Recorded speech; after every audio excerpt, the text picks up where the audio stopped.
छत्रपती शिवाजी महाराज की जय भवानी.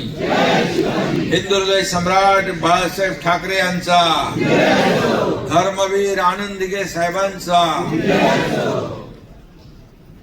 आजच्या या भव्य दिव्य अशा कला दालनाचा शुभारंभ, लोकार्पण झालं असं मी जाहीर करतो. आणि बाळासाहेबांना पुण्यतिथीच्या दिवशी विनम्र अभिवादन करतो, त्यांना वंदन करतो. आज इथं उपस्थित आपले मंत्री प्रताप सरनाईकजी, खासदार नरेश म्हस्के, आयुक्त राधामोहन, विनोद शर्मा, पूर्वेश सरनाईक, वियंग सरनाईक, राजू भोईर, विक्रम प्रताप सिंग, सचिन मांजरेकर, पूजा आमगावकर, निशा नार्वेकर, प्रिया म्हात्रे, सर्व मान्यवर व्यासपीठावरील आणि ज्यांनी हे कला दालन आणि स्मारक बांधलं, ते बांधकाम व्यावसायिक कोण आहे तो रमेश दाबी, त्याचे सर्व सहकारी यांचं देखील अभिनंदन करतो. अतिशय उत्तम या ठिकाणी उत्कृष्ट असं काम त्यांनी केलेलं आहे. आणि खऱ्या अर्थाने आज पुण्यतिथीचं औचित्य साधून आज याचं लोकार्पण झालेलं आहे.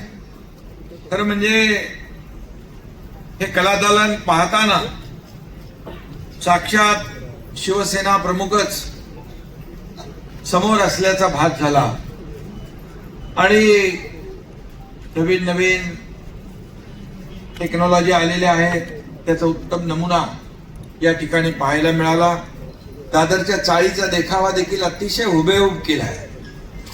आणि तिथं खरं म्हणजे खांडके बिल्डिंग मध्ये दादरच्या चाळीत गेल्यासारखा भास होतो. कलाकार चांगला आहे आणि म्हणून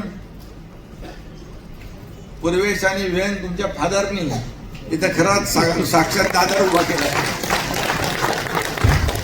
तिथे कुठं घ्यायचं खरं म्हणजे तिथं बाळासाहेबांनी देखील प्रताप सरनाईक यांच्याबद्दल उल्लेख केलेला आहे. खरं म्हणजे प्रताप सरनाईक यांनी निवडणुकीत देखील या ठिकाणी चांगलं काम केलं. अनेक उल्लेखनीय कामगिरी करून दाखवली आहे. पण खरं म्हणजे हे कलादालन उभा करून त्यांनी मगाशी सांगितलं की आतापर्यंत जेवढे प्रकल्प आहेत या सगळ्यात उजवा प्रकल्प कुठला असेल, उत्तम प्रकल्प कुठला असेल तर हे कलादालन आहे. आणि कलादालन उभारून सरनाईकांनी मोठा प्रताप केला आहे असं बाळासाहेब पण बोलले मगाशी. आणि मी मुख्यमंत्री असताना त्यांनी सांगितलं, म्हणजे मी जेव्हा तिकडे होतो गुवाहाटीला, त्याची आठवण त्यांनीच करून दिली.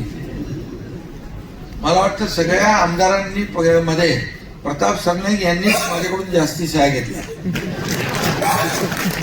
आणि आता तेव्हा कसं आहे, मी सह्या करणारच ना, करायलाच पाहिजे. त्यामुळे पण मला त्याचा अभिमान आहे की आज त्या सहीचा उपयोग करून तिथे बाळासाहेबांचं जिवंत स्मारक या ठिकाणी उभं केलं. त्याबद्दल त्यांचं मी अभिनंदन करतो. मी मुख्यमंत्री असताना इकडे आलो होतो डीप क्लीन ड्राईव्ह साठी, तेव्हा देखील इथं पाहणी करायला या कलादालनाची मी आलो होतो. आणि तेव्हाच मला त्याचा भास झाला की एक चांगलं कलादालन या ठिकाणी होत आहे. आणि हे कलादालन प्रताप सरनाईक यांच्या संकल्पनेतून झालेलं आहे. आणि या शहरात मी जसं डीप क्लीन ड्राईव्ह केलं तसं प्रताप सरनाईक यांनी देखील या ठिकाणी डेव्हलपमेंटचा, विकासाचा ड्राईव्ह मोठ्या प्रमाणावर घेतला असं म्हटलं तर वावगं ठरणार नाही. आणि आता ज्यांच्यावर केसेस झाल्या त्यांचं मी स्वागत केलेलं आहे. मी मगाशी म्हणालो की आंदोलनाच्या केसेस ज्या आहेत त्या आंदोलनाच्या केसेस शिवसैनिकाच्यावर असतील नसतील नाही तर कोणावर असतील. कारण शिवसैनिक मुळात अन्यायाविरुद्ध झगडणार आहे. बाळासाहेबांनी मगाशी म्हटलं, जिथे अन्याय झाला, कोणी अंगावर आलं की आम्ही शिंगावर घेतो. आणि त्यामुळे केसेस ज्यांनी घेतल्यात त्यांचंही मी मनापासून अभिनंदन करतो, त्यांनाही शुभेच्छा देतो.